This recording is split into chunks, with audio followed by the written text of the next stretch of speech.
નમસ્કાર. Dholka education society સંચાલિત શ્રી શિવશાસ્ત્રી અધ્યાપન મંદિરમાં હું પ્રાધ્યાપિકા શ્રી ગીતાબેનજી મહંત સર્વ તાલીમાર્થી બહેનોને આવકારું છું. ડીએલએડ પ્રથમ વર્ષ કોર્સ 5A પદ્ધતિશાસ્ત્ર અને વિષયવસ્તુ ગુજરાતી ધોરણ 1 થી 5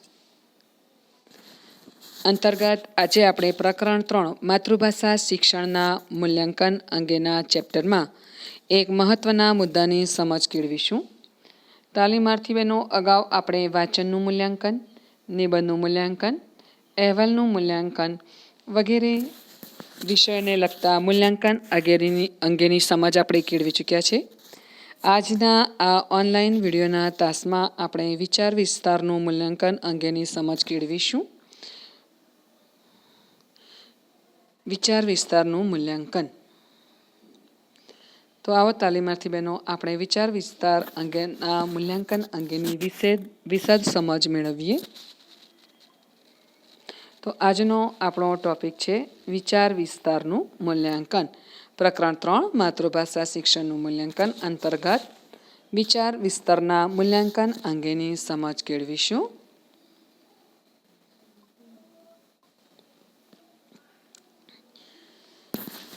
વિચાર વિસ્તારના મૂલ્યાંકન અંગેમાં આપણે તેની પ્રસ્તાવના, તેનો ઉદ્દેશ શું છે, વિચાર વિસ્તારના મૂલ્યાંકન કરતી વખતે ધ્યાનમાં રાખવાની બાબતો અને તેનું ચેકલિસ્ટ અંગેની સમજ કેળવીશું. એટલે કે વિચાર વિસ્તારનું મૂલ્યાંકન આપણે કઈ રીતે કરવાનું છે એઝ અ શિક્ષક તરીકે તેની સમજ પણ આપણે આ વિડીયોમાં કેળવવાના છીએ. સર્વપ્રથમ આપણે વિચાર વિસ્તાર એટલે શું તેની સામાન્ય માહિતી મેળવીએ. સામાન્ય રીતે વિચાર વિસ્તારમાં કોઈ એક સારગર્ભ, ચિંતનગર્ભ, અર્થગર્ભ એવી કાવ્ય પંક્તિ કે ગદ્ય પંક્તિ આપવામાં આવે છે અને તેમાં રહેલા વિચાર વિસ્તારને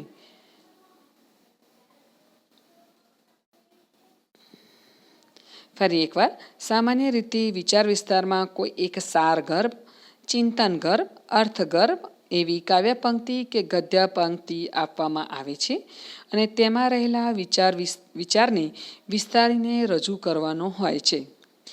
તાલીમાર્થી બહેનો, ગુજરાતી ભાષાના કાવ્યની કોઈ વિશેષ કાવ્ય પંક્તિ કે ગદ્ય પંક્તિ કે જેમાં કોઈ ઊંડો સાર સમાયેલો હોય, જે પંક્તિઓ ચિંતન માગી લે તેવી હોય, તેમાં ઊંડો અર્થ તારવી શકાય તેવી કાવ્ય પંક્તિ હોય, તેવી કાવ્ય પંક્તિ કે ગદ્ય પંક્તિને જ્યારે આપણે વિસ્તારીને રજૂ કરીએ છીએ ત્યારે તેને કહેવાય વિચાર વિસ્તાર કે અર્થ વિસ્તાર.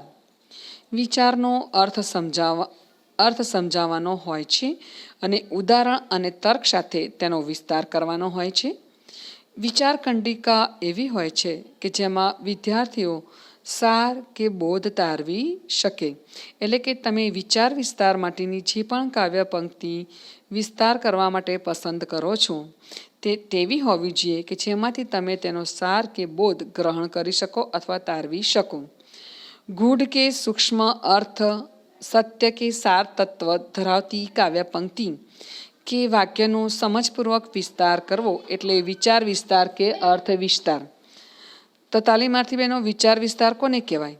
તો ગૂઢ, ફરી એક વખત આપણે તેની સમજ કેળવીશું. ગૂઢ કે સૂક્ષ્મ અર્થ કે સત્ય કે સાર તત્વ ધરાવતી કાવ્ય પંક્તિ કે વાક્યનો સમજપૂર્વક વિસ્તાર કરવો એટલે વિચાર વિસ્તાર કે અર્થ વિસ્તાર. વિદ્યાર્થી અર્થ વિસ્તાર કરે પછી તેનું મૂલ્યાંકન આપણે શિક્ષક તરીકે કરવાનું રહે છે. વિદ્યાર્થીના આ લેખન વધુ ગુણવત્તાસભર બને તે માટે આપણે ચેકલિસ્ટનો પણ ઉપયોગ કઈ રીતે કરવું તે પણ તેની પણ આપણે સમજ કેળવવાના છે. તો તાલીમાર્થી ફરી એકવાર જોઈશું કે વિચાર વિસ્તાર એટલે શું.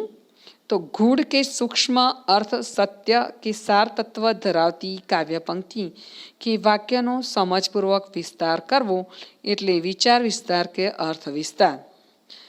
આ વિચાર વિસ્તારના મૂલ્યાંકન અંગેના મુદ્દાનો ઉદ્દેશ તે છે કે તમે વિચાર વિસ્તારનું મૂલ્યાંકન કરી શકો. તો શિક્ષક તરીકે વિચાર વિસ્તારનું મૂલ્યાંકન તમારે કઈ રીતે કરવું જોઈએ અને વિચાર વિસ્તાર કરાવતી વખતે તમારે કઈ કઈ બાબતો ધ્યાનમાં રાખવી જોઈએ તેની આપણે સમજ કેળવીશું. તાલીમાર્થી બહેનો, અહીંયા સર્વપ્રથમ આપણે એક વિચાર વિસ્તારનો નમૂનો જોઈએ. સર્વપ્રથમ આપણે તેનું પઠન કરીશું અને ત્યારબાદ વિચાર વિસ્તાર કરતી વખતે કઈ બાબતોને ધ્યાનમાં રાખવાની છે અથવા તેનું ચેકલિસ્ટ એટલે કે વિચાર વિસ્તારનું મૂલ્યાંકન કઈ રીતે કરાય તેની સમજ આપણે આ વિડીયોમાં કેળવવાના છીએ. તો સર્વપ્રથમ આપણે એક સુંદર મજાના વિચાર વિસ્તારનું ઉદાહરણ સહ સમજ કેળવીએ. અહીંયા એક વિચાર વિસ્તારનો સુંદર નમૂનો આપેલો છે. નમતાથી સૌ કોઈ રીજે, નમતાને બહુમાન, સાગરને નદીઓ ભજે, છોડી ઊંચા સ્થાન. તાલીમાર્થી બહેનો, વિચાર જેમ નિબંધ લેખનને મુદ્દા સહિત ક્રમશઃ તમે લખો છો તેવી જ રીતે વિચાર વિસ્તારને પણ 3 ભાગમાં લખવામાં આવે છે. તેની પ્રથમ પેરેગ્રાફમાં જે તે વિચાર વિસ્તારનો સાદો અર્થ સમજાવવામાં આવે છે.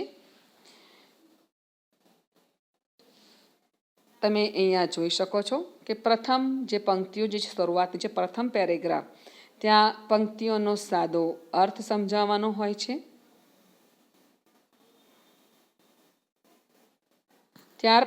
ત્યારબાદ બીજો જે પેરેગ્રાફ છે એટલે કે વિચાર વિસ્તારના મધ્ય ભાગમાં તમારે જે તે કાવ્ય પંક્તિનું વિશ્લેષણ એટલે કે વિસ્તારીને રજૂઆત કરવાની હોય છે અને અંતિમ પંક્તિઓમાં તમે તેનો સાર લખી શકો છો.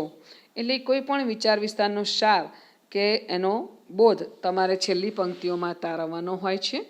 તો તાલીમાર્થી બહેનો, આ રીતે તમે જોઈ શકો છો કે સમગ્ર વિચાર વિસ્તારને 3 ભાગમાં ડિવાઈડ કરવામાં આવે છે.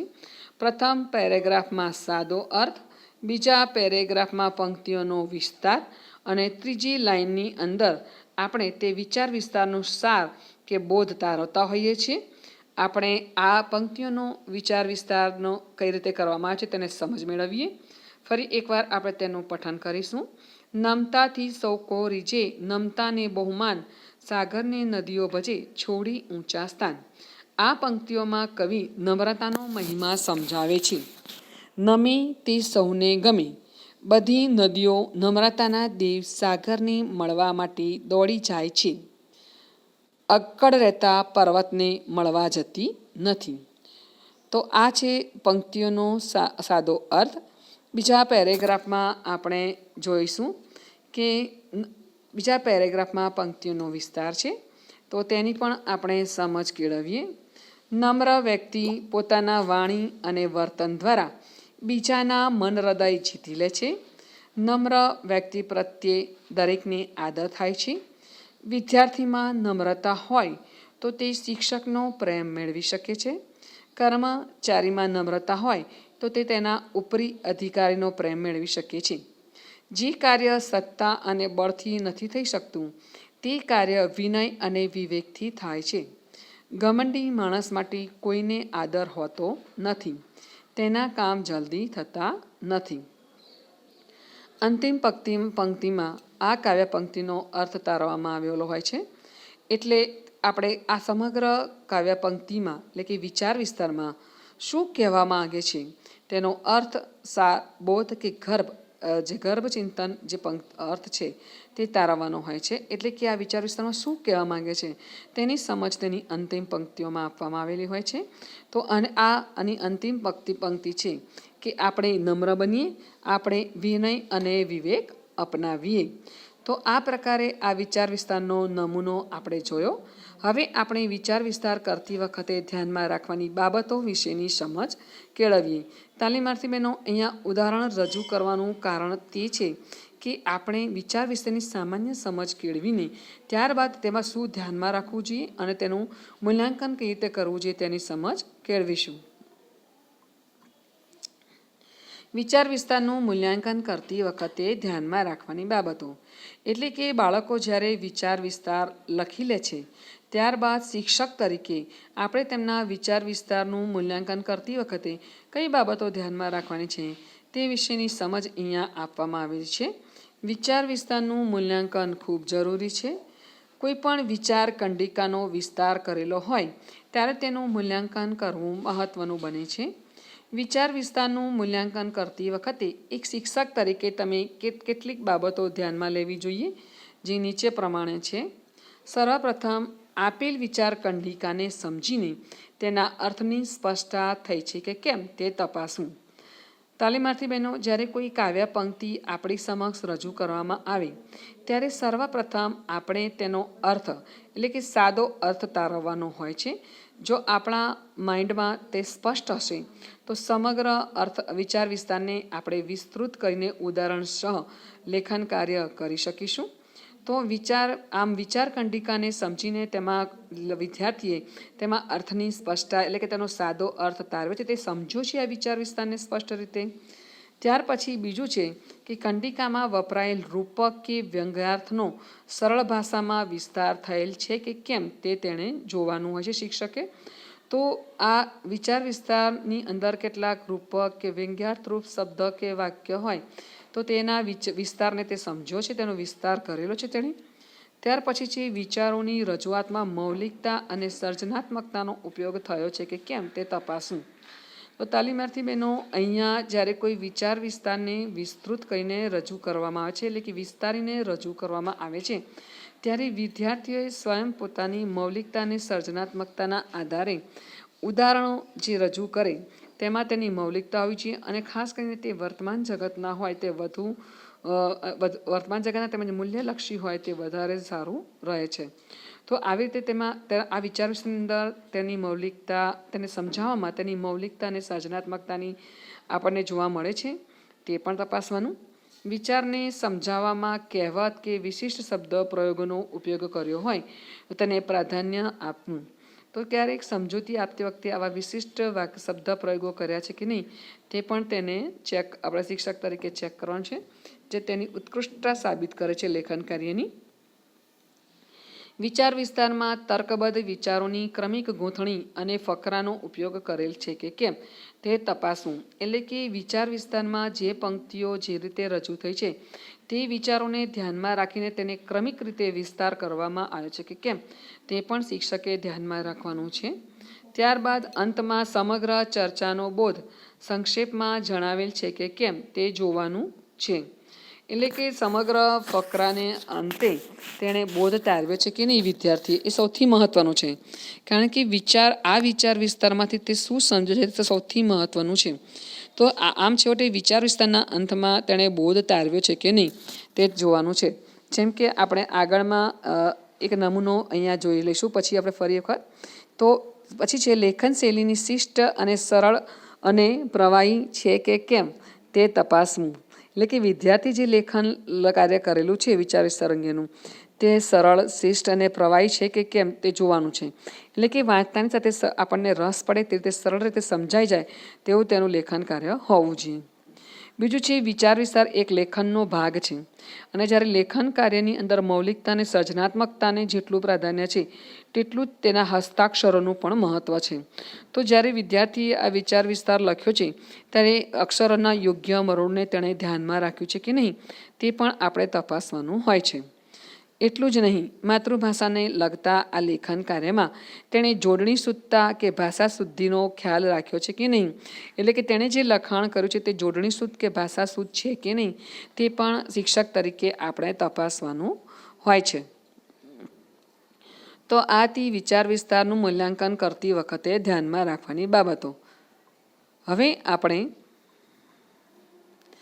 ચેકલિસ્ટ એટલે કે વિદ્યાર્થીઓ જ્યારે વિચાર વિસ્તાર કરીને તમારી સમક્ષ જ્યારે એના મૂલ્યાંકન માટે આવશે એટલે કે તપાસણી વખતે આવશે તો શિક્ષક તરીકે તમારે આવું એક ચેકલિસ્ટ બનાવવાનું હોય છે અથવા તો અનુભવના આધારે તમારે તેનું મૂલ્યાંકન આ રીતે તમારે કરવાનું હોય છે. તો આ ચેકલિસ્ટને આપણે સમજવાનો પ્રયત્ન કરીશું. વિદ્યાર્થી મિત્રો, આપણે અગાઉ પણ કહ્યું છે કે હાના ખાનામાં જેટલી ખરાની નિશાની આવશે તેટલું તેનું વિદ્યાર્થીનું લેખન કાર્ય ઉત્તમ ગણાશે. તો આ છે આપણું ચેકલિસ્ટ. આપણે તેને સમજવાનો પ્રયત્ન કરીએ. સર્વપ્રથમ આપણે વાંચીશું તેના પ્રશ્નો કે ચેકલિસ્ટ કયા પ્રકારની માહિતીથી સભર છે અને ત્યારબાદ તેને સમજવાનો પ્રયત્ન કરીશું. તો પ્રસ્તુત ચેકલિસ્ટમાં આપણે જોઈશું કે આપણે જ્યારે વિચાર વિસ્તાર તપાસીશું ત્યારે આપણે તે જોવાનું છે કે તેણે કંડિકાનું સમજપૂર્વક આકલન કરેલું છે, એટલે કે તેને મંથન કરેલું છે, ચિંતન કરેલું છે, તે સમજો છે કંડિકાને. ત્યારબાદ કંડિકા એટલે કે પંક્તિઓ. ત્યારબાદ વિચારનો સામાન્ય અર્થ સરળ ભાષામાં સમજાવી શક્યા છે, એટલે કે જે વિચાર વિસ્તાર તેની સમક્ષ રજૂ થયો છે તેમાં રહેલા વિચારને તે સરળ ભાષામાં સમજાવી શક્યો છે. ત્યારબાદ દ્રષ્ટાંતો કે કાવ્ય પંક્તિ કે સુવાક્યનો ઉપયોગ તેણે કર્યો છે. ત્યારબાદ છે રૂપક કે વ્યંગ્યાર્થ સમજીને રજૂઆત કરી છે, એટલે કે જે રૂપક અને વ્યંગ્યાર્થ જે વિશેષ શબ્દ પ્રયોગો હોય તેને તે સમજી શક્યો છે. ત્યારબાદ સાર કે બોધ તારવી શક્યો છે, એટલે કે સમગ્ર વિચાર વિસ્તારમાં જે સૌથી મહત્ત્વનો એક પોઈન્ટ છે કે સમગ્ર વિચાર વિસ્તારમાંથી બોધ તારવવો, તો તેણે તે બોધ તારવ્યો છે. મૌલિકતા અને વિચારોની ક્રમબદ્ધતા તેમાં જળવાય છે, એટલે કે કાવ્ય પંક્તિના અનુસંધાનમાં જે અર્થ તરવાયેલો છે તેને તે ક્રમિક રીતે રજૂ કર્યો છે. વિચાર વિસ્તાર કરતી વખતે તેણે કેટલુંક બિનજરૂરી પુનરાવર્તન ટાળ્યું છે, એટલે કે જેમાં કશાની જરૂર ન હોય તે વર્ણનાત્મક વસ્તુને તેણે ટાળ્યું છે. લખાણમાં ક્રમિકતા અને તર્કબદ્ધતા, એટલે કે વિચારોના અનુસંધાનમાં તર્કબદ્ધતા જોવા મળે છે. લેખન કાર્ય કરતી વખતે તેણે જોડણી શુદ્ધિ અને ભાષા શુદ્ધિનો ખ્યાલ રાખ્યો છે. ત્યારબાદ છે મરોડદાર અક્ષરો અને લિપિબદ્ધ લખાણ તે લખી શક્યો છે. તાલીમાર્થી બહેનો, આ તું ચેકલિસ્ટ. હવે આ ચેકલિસ્ટના આધારે તમારે કોઈ વિદ્યાર્થીએ તમારી સમક્ષ જ્યારે આવે છે વિચાર વિસ્તાર લખીને, તો તમારે કઈ વસ્તુ ધ્યાનમાં રાખવાની છે, તેનું મૂલ્યાંકન કઈ રીતે કરવાનું છે. તો તેણે કંડિકાનું સમજપૂર્વક આકલન કરેલું છે. જો કર્યું હોય તો હા, તો આપણે હાના ખાનામાં રાઈટ કરીશું. ત્યારબાદ વિચારનો સામાન્ય અર્થ સરળ ભાષામાં સમજાવી શક્યો છે, તો હા, તો આપણે હાના ખાનામાં રાઈટ કરીશું. પછી દ્રષ્ટાંતો કાવ્ય પંક્તિ કે સુવાક્યનો ઉપયોગ કર્યો છે, હા કર્યો હોય તો આપણે આ પ્રમાણે રાઈટ કરીશું. તે રૂપક કે વ્યંગ્યાર્થને સમજીને રજૂઆત કરી શક્યો છે. જો ન કરી શક્યો હોય તો આપણે નાના ખાનામાં રાઈટ કરીશું. સાર કે બોધ તારવી શક્યો છે. જો તેણે તારવ્યો હોય સાર કે બોધ તો આપણે હાના ખાનામાં નિશાની કરીશું. તેણે જે લેખન કાર્ય કરેલું છે તેમાં મૌલિકતા અને વિચારોની ક્રમબદ્ધતા જળવાઈ છે. જો જળવાઈ હોય તો આપણે નાના ખાના, જો ન જળવાઈ હોય તો નાના ખાનામાં રાઈટ કરીશું. તેણે બિનજરૂરી પુનરાવર્તન ટાળ્યું છે, હા, તો આપણે હાના ખાનામાં નિશાની કરીશું. લખાણોમાં લખાણમાં ક્રમિકતા અને તર્કબદ્ધતા જોવા મળે છે. જો જોવા મળી હોય તો હાના ખાનામાં નિશાની કરીશું. બાળકે સંપૂર્ણ રીતે જોડણી શુદ્ધિ અને ભાષા શુદ્ધિનો ખ્યાલ રાખ્યો છે. જો તે ન રાખી શક્યો હોય તો આપણે નાના ખાનામાં નિશાની કરીશું. મરોડદાર અક્ષર અને લિપિબદ્ધ લખાણ તેણે કર્યું છે, એટલે કે અક્ષરોનું જે મરોડ તેણે સાચવે છે. જો ન સાચવ્યો હોય તો આપણે નાના ખાનામાં નિશાની કરીશું. આ મેં એક મૂલ્યાંકન કઈ રીતે કરી શકાય તેનો એક નમૂનો તમારી સમક્ષ રજૂ કર્યો છે. હવે માની લો કે તાલીમાર્થી બહેનો, અહીંયા 10 પ્રશ્નો રજૂ કરવામાં આવે છે. આપણે પ્રત્યેક પ્રશ્નના જો 5 ગુણ ગણીએ તો 10 ગુણ્યા 5 બરાબર, એટલે કે 10 ગુણ ગુણ્યા 5 બરાબર 50 ગુણનું આ વિચાર વિસ્તારનું આપણે આપીએ ગુણ. તો તેમાંથી જેટલા રાઈટ આપણે ખાનામાં જોઈએ છીએ એટલા રાઈટના 5 ગુણ મૂકીશું, અને નાના ખાનામાં જેટલા રાઈટ કરેલા છે એને આપણે માઇનસ કરીશું. તો એટલા ગુણ તે વિદ્યાર્થીને આયા કહેવાય.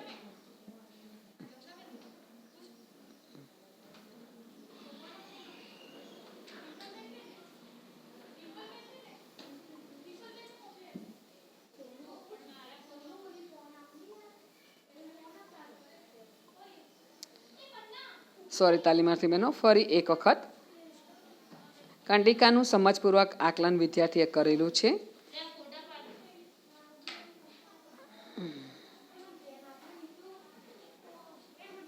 ફરી એક વખત આપણે સમજવાનો પ્રયત્ન કરીશું. જો વિદ્યાર્થીએ કંડિકાનું સમજપૂર્વક આકલન કરેલું હોય તો હાના ખાનામાં. વિચારનો સામાન્ય અર્થ તારવી શક્યો હોય તો હાના ખાનામાં રાઈટ. દ્રષ્ટાંતો કે કાવ્ય પંક્તિનો સુવાક્યનો ઉપયોગ કર્યો છે તો હાના ખાનામાં. વ્યંગ્યાર્થો કે રૂપકને તે સમજાવીને રજૂ ન કરી શક્યો હોય તો નાના ખાનામાં. સાર કે બોધ તારવ્યો હોય તો હાના ખાનામાં. મૌલિકતાની વિચારોની ક્રમબદ્ધતા જળવાઈ હોય તો હાના ખાનામાં. બિનજરૂરી પુનરાવર્તન ટાળ્યું છે તો હાના ખાનામાં. લખાણોમાં ક્રમિકતા અને તર્કબદ્ધતા જોવા મળે છે. તો એમાં ન જળવાયું હોય તો નાના ખાનામાં, જોડણી શુદ્ધતાનો ખ્યાલ ન રાખ્યો હોય તો નાના ખાનામાં, અને મરોડદાર અક્ષરે લેખન કાર્ય ન કર્યું હોય તો નાના ખાનામાં આપણે રાઈટ કરીશું. હવે મેં તે કહ્યું હતું તેમ જો આપણે આ જે 10 પ્રશ્નો છે તે 10 પ્રશ્નોને 5-5 ગુણમાં 5-5 ગુણ આપીશું. તો 10 ગુણ્યા 5 બરાબર આપણે 50 માર્કનો વિચાર વિસ્તાર રજૂ કરીએ. તો અહીંયા જેટલા પણ રાઈટ આવેલા છે એ બધાના પ્રત્યેકના 5 ગુણ, અને જેટલા બાકીના રાઈટ છે તેટલાના માઇનસ કરીશું. તો અહીંયા દાખલા તરીકે સર્વપ્રથમ આપણે ગણીએ કેટલા હાના ખાનામાં કેટલા રાઈટ આવેલા છે. 1, 2, 3, 4, 5, 6. તો અહીંયા 6 એ હાના ખાનામાં રાઈટ થયેલા છે. તો આપણે 6 ગુણ્યા 5 એટલે કે 6 પંચાને 30 ગુણ તે 50માંથી મેળવે છે. જ્યારે 1, 2, 3, 4 એટલે કે 4 જે નાના ખાનામાં આવેલ છે તેને માઇનસ કરીશું. એટલે 4 પંચાને 20 ગુણ એ 50માંથી માઇનસ થઈ જશે. તો અહીંયા વિદ્યાર્થીએ હાના ખાનામાં જેટલી નિશાની છે તેટલા ગુણ તેણે મેળવ્યા કહેવાય. તો આમ 50માંથી 30 ગુણ મેળવે છે. હવે તાલીમાર્થી બહેનો આ જ વસ્તુ જો તમે ગ્રેડમાં આપવા માંગતા હોય A, B ને C, કેટલીક શાળાની અંદર શિક્ષક ગ્રેડની રીતે પણ લેખનનું મૂલ્યાંકન કાર્ય કરતા હોય છે. તો આપણે તે આ બધા જ ચેકલિસ્ટના આધારે તેને ગ્રેડમાં પણ ડિવાઈડ કરી શકીએ. તો તે આપણે કઈ રીતે કરી શકીએ? તો દાખલા તરીકે 1થી 4માં આવેલા હોય તેને આપણે C ગ્રેડ આપીશું. એવી રીતે 1થી 6 સુધી કરેલું હશે, બાળકે 1થી 6 સુધી કરેલું હશે તો આપણે તેને B ગ્રેડ આપીશું. અને બાળકે 8 સુધી કરેલું હશે કે 8થી ઉપર 8 સુધી કરેલું હશે, 8થી ઉપર કરેલું હશે તો આપણે તેને A ગ્રેડ આપીશું. તાલીમાર્થી બહેનો તમે ફરી વખત સમજી લો અહીંયા આગળ કે દાખલા તરીકે ગ્રેડ આપવો હોય તો કઈ રીતે આપીશું? તો 1થી 4 સુધીની વસ્તુ દાખલા તરીકે સમગ્ર ચેકલિસ્ટમાંથી એણે 4 મુદ્દાનો ખ્યાલ રાખ્યો છે તો માત્ર તો C ગ્રેડ. આખા ચેકલિસ્ટમાંથી એણે 8 મુદ્દાનો ખ્યાલ 7 મુદ્દાનો કે 8 મુદ્દાનો ખ્યાલ રાખ્યો છે તો B ગ્રેડ. અને 8ની ઉપર વધારે જો ખ્યાલ રાખ્યો હોય મુદ્દાઓનો, એટલે કે આખા ચેકલિસ્ટમાંથી એ 8 મુદ્દાઓ ઉપરાંત 9 સુધી જો પહોંચી ગયો હોય તો આપણે એવા વસ્તુને A ગ્રેડ આપીશું. તો આવી રીતે શિક્ષક પોતાની રીતે પણ ABC ગ્રેડ પોતાના મૂલ્યાંકનની એક આગવી શૈલીની રીતે પણ આપી શકે છે. શિક્ષકની મૂલ્યાંકનની રીત એની પોતાની હોવી જોઈએ, તેમાં તે છૂટછાટ કે ફેરફાર પણ કરી શકે છે. તાલીમાર્થી બહેનો આ રીતે વિચાર વિસ્તારનું મૂલ્યાંકન કરી શકાય છે ગ્રેડેશનમાં અને ગુણમાં. તો તાલીમાર્થી બહેનો આશા છે કે આજના આ વિડીયોમાં તમે વિચાર વિસ્તારના મૂલ્યાંકનની સારી એવી સમજ પ્રાપ્ત કરી હશે. ચાલો આપણે ફરી એક વખત આજના આ તાસમાં શું શીખ્યા છીએ તેની સમજ કેળવી લઈએ. સર્વપ્રથમ આપણે વિચાર વિસ્તાર એટલે શું તેની માહિતી મેળવી. ત્યારબાદ વિચાર વિસ્તારનો એક નમૂનો જોયો. વિચાર વિસ્તારને 3 ભાગમાં વિસ્તાર કરવામાં આવે છે. પ્રથમ પંક્તિઓમાં સાદો અર્થ, બીજી પંક્તિઓના એટલે કે મધ્ય ભાગના પેરેગ્રાફમાં તેનો વિસ્તાર ઉદાહરણ સહિત, અને ત્રીજા ભાગમાં સમગ્ર પંક્તિઓનો અર્થ એટલે બોધ તારવવામાં આવે છે. તો તાલીમાર્થી બહેનો આમાં ત્યારબાદ આપણે વિચાર વિસ્તારનું મૂલ્યાંકન કરતી વખતે ધ્યાનમાં રાખવાની બાબતોની પણ સમજ મેળવી. તો આ છે વિચાર વિસ્તારના મૂલ્યાંકન કરતી વખતે ધ્યાનમાં રાખવાની બાબતો. ત્યારબાદ બાળકોના વિચાર વિસ્તારને કયા ચેકલિસ્ટના આધારે તેનું મૂલ્યાંકન કરવું તેની પણ સમજ મેળવી. તો આમ આજના આ તાસમાં આપણે વિચાર વિસ્તારના મૂલ્યાંકન અંગેની સમજ પ્રાપ્ત કરી. તાલીમાર્થી બહેનો આ સાથે હું કેટલાક વિચાર વિસ્તારને લગતા વિડીયો પણ આજના આ દિવસમાં રજૂ કરીશ, જેના આધારે વિચાર વિસ્તાર અંગેની વધારાની સમજ તમે પ્રાપ્ત કરી શકશો. આપણા અભ્યાસક્રમ અંગેની સામાન્ય સમજ તો મેં આપી જ દીધી છે તમને આ તાસમાં, પણ તે સિવાય વિચાર વિસ્તાર અંગેના અન્ય વિડીયો દ્વારા તમે તેની વધારે વિશદ માહિતી સમજ મેળવી શકશો, જેથી કરીને બાળકને વિચાર વિસ્તાર કઈ રીતે કરાવવું શિક્ષક તરીકે તેનો પણ તમને ખ્યાલ આવી જશે. નમસ્કાર. આજે અહીં સુધી ફરી મળીશું. અસ્તુ.